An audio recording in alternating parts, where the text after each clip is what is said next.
He's Sam Spiegelman. I'm Jarrett Roser, and that means this is Louisiana versus all y'all's Recruit That Boot.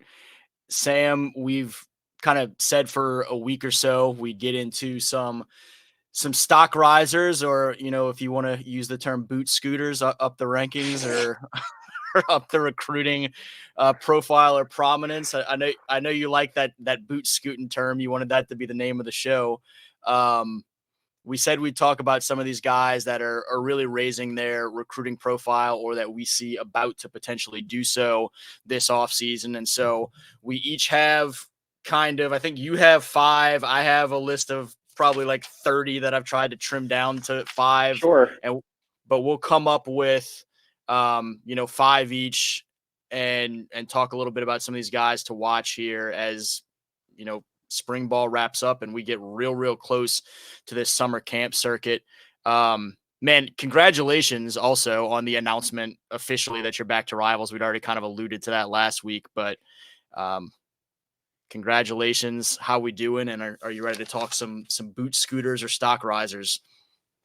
Yeah, well, we've been teasing the boot scooters for about a week, so I'm excited to see if our viewership can maybe not match the Decorian Moore chat, but maybe last week's episode, if we can just exceed those views. I'll be pleased to know that our tease was heard.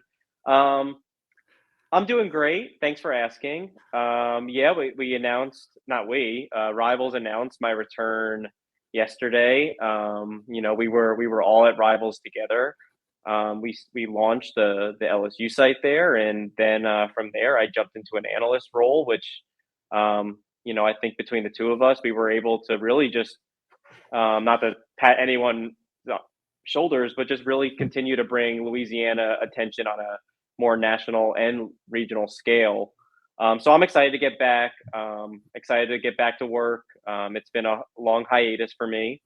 I don't take vacations, so I will call it a torture chamber. But I'm excited to get back to work. I've been trying to do as much behind the scenes as I humanly can, and been talking to a lot of the similar people that I would talk to in line with what we do for a living. And I'm excited about the boot scooters, the top 5 boot scooters. Now, I'll say this: you know me, and I don't always stick to one theme. I kind of, it's the general boot scooting theme, but I have some proclamations and high praise for some of these boot scooters that might get a little bit in and out. So hopefully that'll match your 30 plus prospect energy, Jarrett. Yeah, when you talk about potential stock risers, I'm never sure, especially when we're talking about trying to kind of be in some level of sync on kind of what we thematically are talking about. I'm never sure fully. I mean, if you have a guy that is a guy that you look at as like a number 20 type guy in the state and has some good things happening recruiting wise, but then they hit that next gear and all of a sudden they're a top 10 and pulling LSU's and Alabama's or whatever, versus someone who maybe has picked up an FCS offer or two and is then going to make that leap, and things really kind of hit a gear where it's a little bit more consistent of recruitment. They're really rising. And so there's obviously different kind of layers, levels, and placements to all this. And I never really know how to fully dive in. And so I'm going to kind of follow your lead some, let you share your first, and then we'll kind of alternate back and forth, but I'll let you have kind of the first go with each rotation or each turn or whatever. It's a dangerous game, Jarrett, but sure, I'll bat lead off. Okay, so someone that we've had a lot of segments on this podcast about some people that we've seen over the spring, and this was mind blowing to me, and this is why I had to lead off with this, is that Caleb Ricks doesn't have a single scholarship offer, which is a travesty, because I did get to see him. I went up to the Rivals camp in Dallas either earlier this month or last month. Caleb Ricks has a similar body type to his older brother, Eli Ricks, who's now with the Eagles, played for LSU and Alabama. Maybe his arms aren't that long because Eli's arms were as long as a superhero villain. But Caleb is long, and he's about 6'1.5", 185 pounds. Moves very well. You know, at the high school level, he plays multiple positions in the secondary. I think he could play safety. I think he could be a big corner. I'm not exactly sure about the speed, but I think at safety he moves really well and turns, has really good hips, and like I said, he has length to really disrupt in the passing lanes. I know that he's visited UL a ton of times. I was shocked to find out that that staff had not offered him yet. I think he would be a steal at UL. So this, I guess this doesn't feel like it should be an under the radar name that I'm throwing out. This is a pedigree player with physical traits, high football IQ, and all area performer. This is not like a secret player that I'm just pulling out of my hat. But I think Caleb Ricks is a stock up. I know he's going to pick up offers. If he doesn't, I'm gonna retire from this field altogether, or I'm gonna have to get on my platform, which I don't want to have to do. But tell me I'm crazy, Jarrett. No, I like Caleb a lot. He was involved some this spring with the bootleggers. Has been in the past, and he's a guy that everywhere he goes from a camp and combine standpoint, he ends up being one of the top performers among the DBs the last couple of years, going back to as a young guy going out to some of those SPE camps where Eli had a lot of success when he was a young player too. But you mentioned the recent stop at Rivals. It seems like everywhere Caleb Ricks goes, he has an awful lot of success.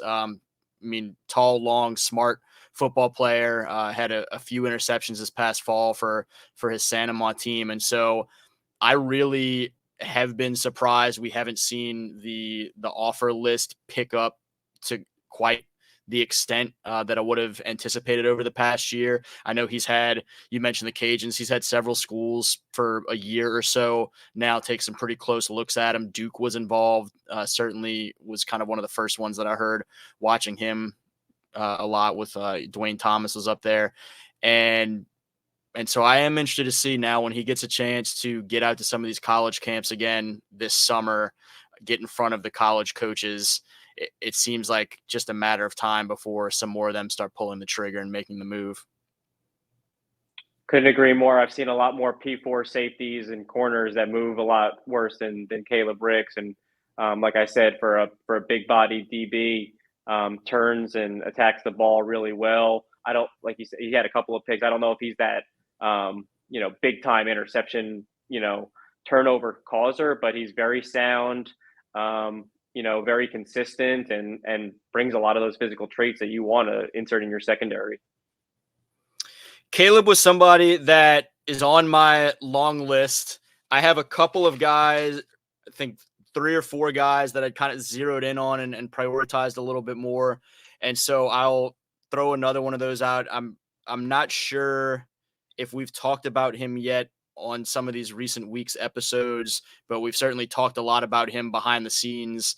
And he's another guy that, exactly where he fits in terms of stock rising, boot scoot, whatever, I'm not entirely sure. But Jace Thomas at Destrehan is a guy that has some good recruiting momentum to him, but I do think is about to hit another gear this summer. The son of former New Orleans Saints defensive back Fred Thomas, and he has background at a lot of different positions through his time, middle school and early high school, and seems like he's settling in extremely nicely to a role at safety. We kind of know some of the athleticism, long, lean, explosive, and we saw in the spring game last week against Edna Carr, he's not shy to be a little physical too. He laid the wood and jarred some balls loose with some hard hitting breakups last week that left me pretty impressed with an aspect of his game that I hadn't personally seen as much of previously. But another guy that has some pedigree to him, obviously has grown up around the game, knows the game very well, and has shown it at different ages in his development in different positions. But I think is someone that is, in the mix among the top safety prospects in Louisiana's 2025 class. Yeah. Well, part of the reason we're talking about him maybe being a late bloomer, quote unquote, is he started his Destrehan varsity career off playing wide receiver, and he's been quietly making that adjustment to the defensive side of the ball. And That's not a super easy or natural transition for but it does help obviously his lineage and obviously the fantastic coaching that he gets with the DBs over at Destrehan. But you just saw him at the spring game, and from what I've been able to see from him from clips from the spring, wow, he's I certainly I would have had. We recorded last Wednesday before you went down to the River Parishes, but afterwards he was someone that I would have wanted to add as my next player, the next person that came to mind. A natural football player. I think he has a great feel for the game. He's starting to kind of get a feel for the position. So it was just a matter of time. I love his work ethic. I love his size. He already has a couple of P4 offers. He's someone that I think once a couple of coaches get in that camp setting and get a look at him, how he's kind of continued to add muscle to his frame and obviously get more comfortable with the safety position. Yeah, I see him adding several more offers. Offers can be contagious, and I see that happening with Jace. He's definitely a stock up candidate for me as well. Was he one of the? So he wasn't one of the 5 that you'd zeroed in on as sort of the first ones to say for this from you, right? I didn't just steal one yet. No, he assured his spot at the spring game. That was the exclamation point for me that got him on the list. Good deal. Well, who would be your next one as we kind of continue on to the next rotation? Right. So you mentioned this before we started, but someone who already has a great deal of offers, but I think is putting together quietly a really good spring, is Jacob Washington, 4-star wide receiver from Shaw. I've been able to watch Jacob work out for years. Him and his older brother Joshua, who is now at Mississippi State, and he, little brother syndrome. They tend to just kind of pick up where the older brother left off, and they just happen to be a couple years younger. Listen. You got a great look at Teron Francis, the 4-star LSU commit from Carr, who is currently the top ranked receiver in the state of Louisiana for this class. But I have really high hopes for Jacob Washington. I think he's going to certainly challenge for that spot. 6'2", 180 some odd pounds. He tested really well in the 40 at Under Armour in Houston, and throughout various settings, whether it's the Under Armour camp or from what coaches have been saying. From watching him down on the West Bank with Coach Hank, that he moves extremely well. He's able to separate. He has natural hands. They've got a couple of good players for Coach Tierney, and he raves about Jacob. And again, he's someone. Here's the comp that I got from a prominent coach, and I think you'll like it. Will Shepard, and I couldn't agree more with it. He's long, he's big, he can stretch the field.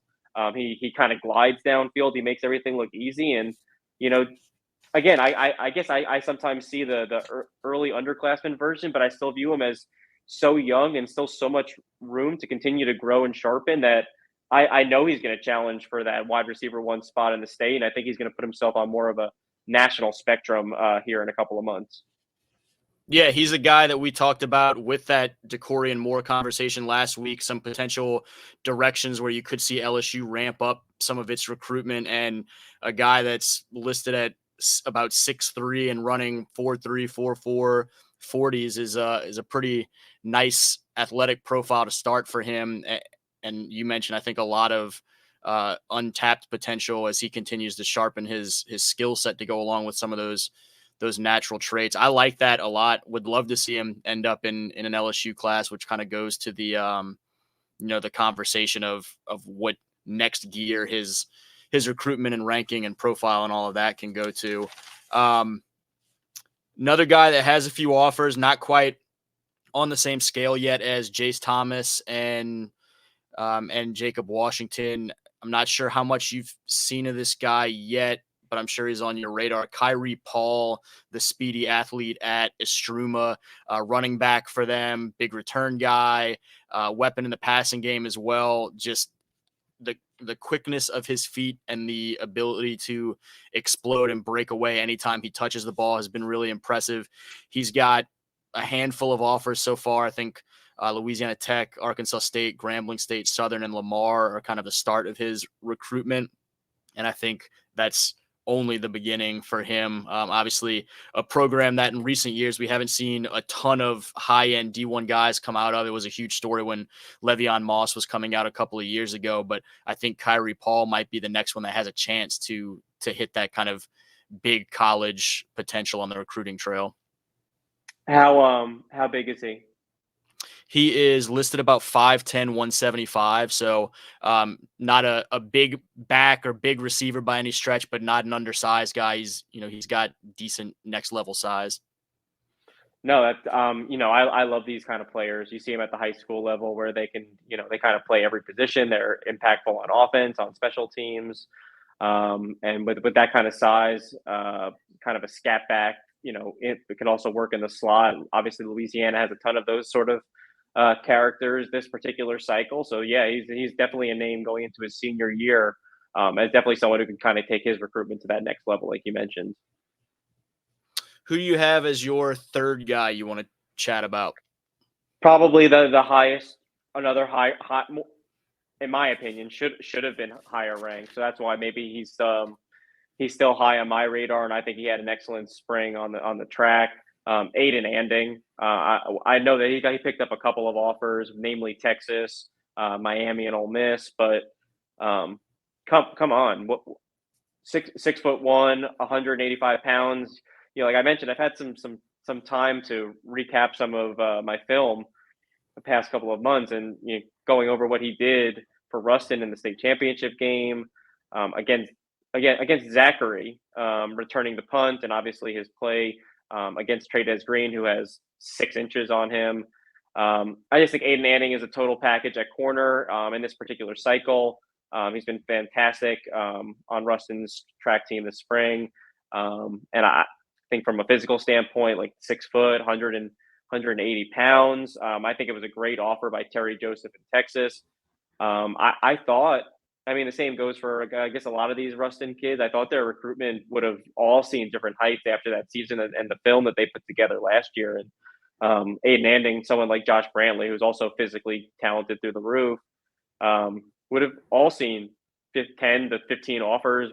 Coaches, I guess, had not been making their way through Ruston this spring. So that kind of, gives me an excuse to put Aiden on this list, because once they start playing, it's going to be impossible not to ignore him, impossible to ignore him. And I think he's going to have I think about what Coach said after there's not a lot of players like Aiden Anding that came after a hiatus from playing football to step in and be that impactful in such big moments. And I think that at that position, with that skill set, he's great at basketball. He runs track. He's just one of those do it all playmakers, and I think that's a perfect physical prototype for that position.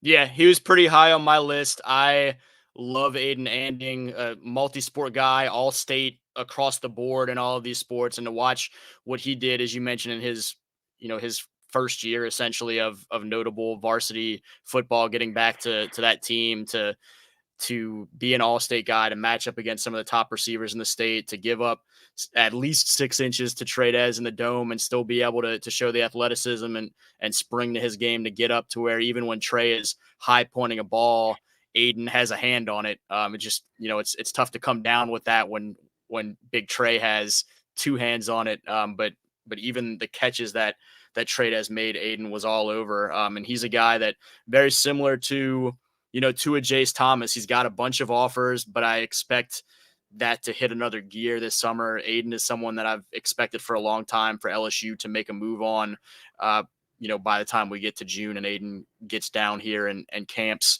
with the Tigers. So I guess to try and get as many different guys included as possible, since I've got this absurdly long list to begin with, I'll leave Aiden and won't double up on him. Another guy, I guess, staying up north, has some offers.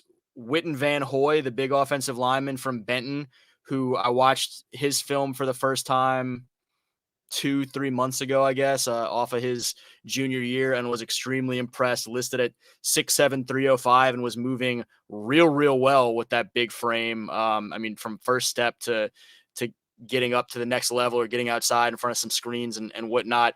He's someone that I was not particularly familiar with going into this class's junior year, but coming away with another round of huddle watching early on in the 2024 calendar year was super impressed. He's got TCU, Houston, Texas Tech, and a few other Louisiana Tech, and a few others on the list. I think he's at 7 or 8 offers, but I think he's someone that is going to come out of this class among the top handful of offensive linemen, and another relatively solid offensive line class by Louisiana standards.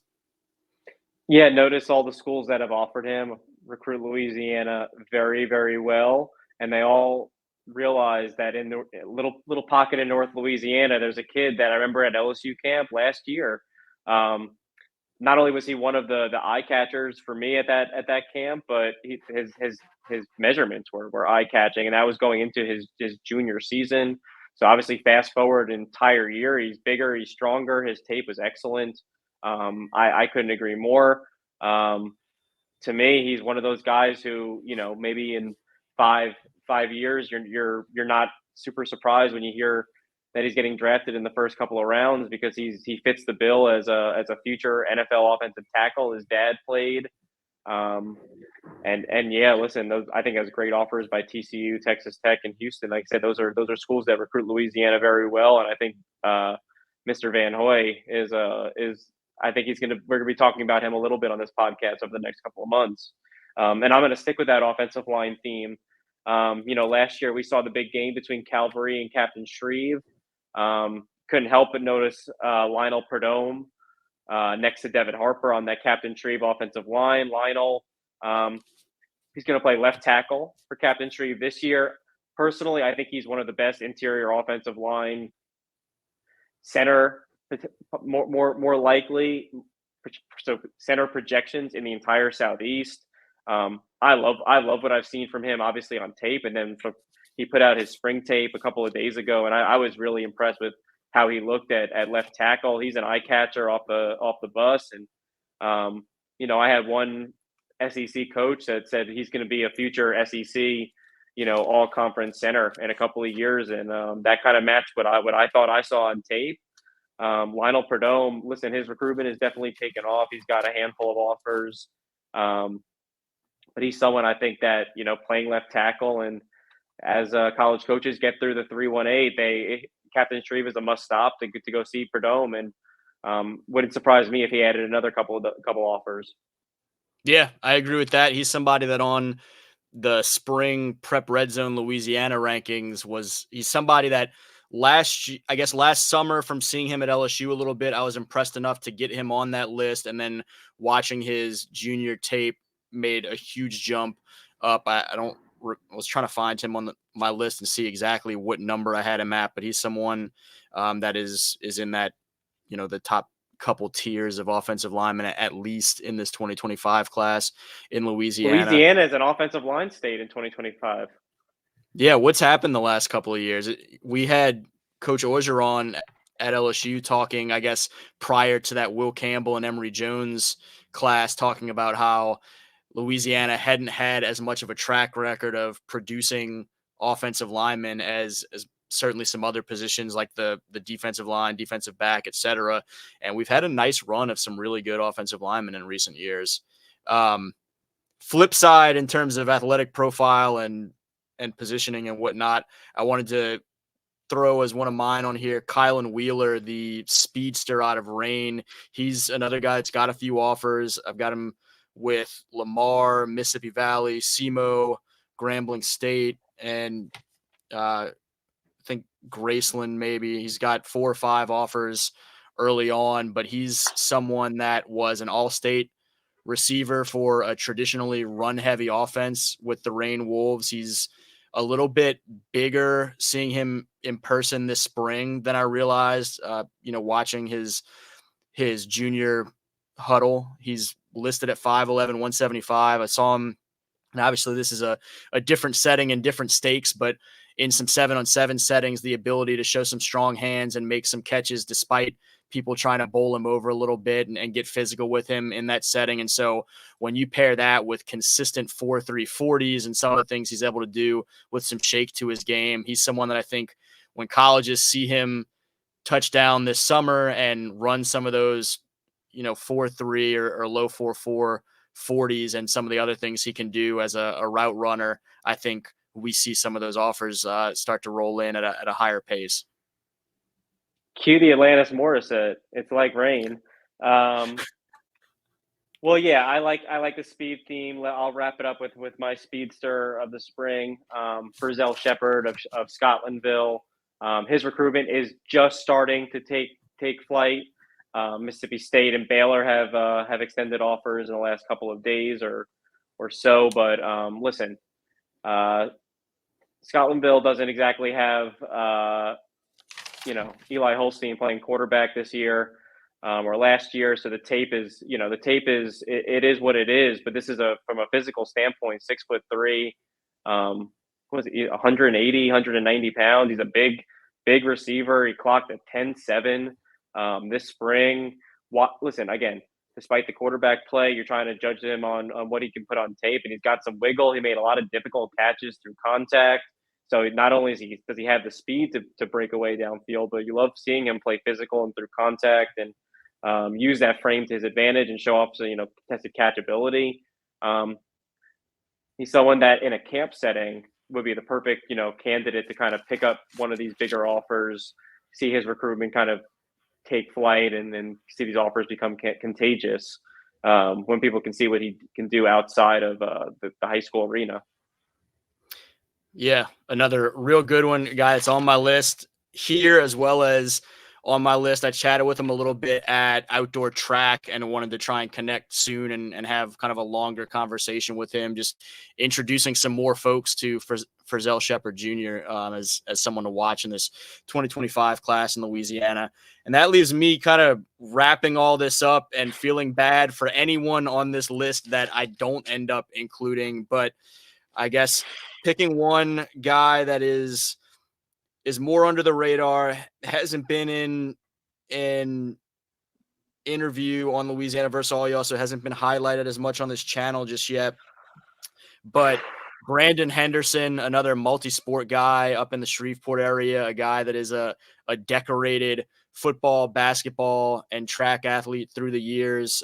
He's got a couple of offers. I know South Florida had come in at one point earlier on this spring, but just smooth as can be. I'm not sure whether he ends up a receiver at the next level, a safety, or even potentially corner, but he is super athletic and a guy that we haven't heard a ton about on the recruiting trail, but I think is someone we should be hearing more about. I actually jumped him all the way up on Prep Red Zone into the top 30. And as much as I try to monitor kind of what the colleges are doing and saying, whether with offers or kind of behind the scenes in some conversations, he hadn't had that much recruiting momentum just yet, but is someone I was incredibly impressed with getting a chance to see him a little bit this spring and just how fluid he is. And so Brandon Henderson is another guy that I haven't talked as much about other than a couple of little stock riser posts on Prep Red Zone, but he's someone that I think we need to be talking about in this 25 class in Louisiana. And it starts today, Jarrett. Starting May 22nd, we'll be talking about Cam. Be the Brandon. Are you thinking of Cam Henderson back at A-Meet a few years ago? So yeah, I mean, be the change you want to see in the recruiting conversation. I guess start building that buzz. But there are a lot of great ones for you, Brandon. There are a lot of great ones we could have talked about, obviously, whether from that high end, in the conversation with an Aiden Anding or a Jace Thomas. I think Devin Oliver and some others are in there and on down the list to Zay Martin, a guy we have talked about on here, Colby Thomas from Calvary, who becomes an established face in that kind of new look Calvary receiving core with all the seniors they just graduated. Quincy McKay, a guy we both love. And so there's no shortage of guys to watch this summer for huge steps in their recruiting process, but there's 10, I guess, for folks to start with. not a bad start. And if you want to hear about Zay, we did discuss the criminal under recruitment of Zay in a previous episode, which is, you know, you get, like you said, you want to try to get as many new names as possible. So honestly, we just gave you 11 in the span of like 3 episodes. Yeah, at least at minimum. Hit, He, hit me in the DM. I'll give you a 12. he he's Sam Spiegelman. His DMs are open. In case you didn't tell by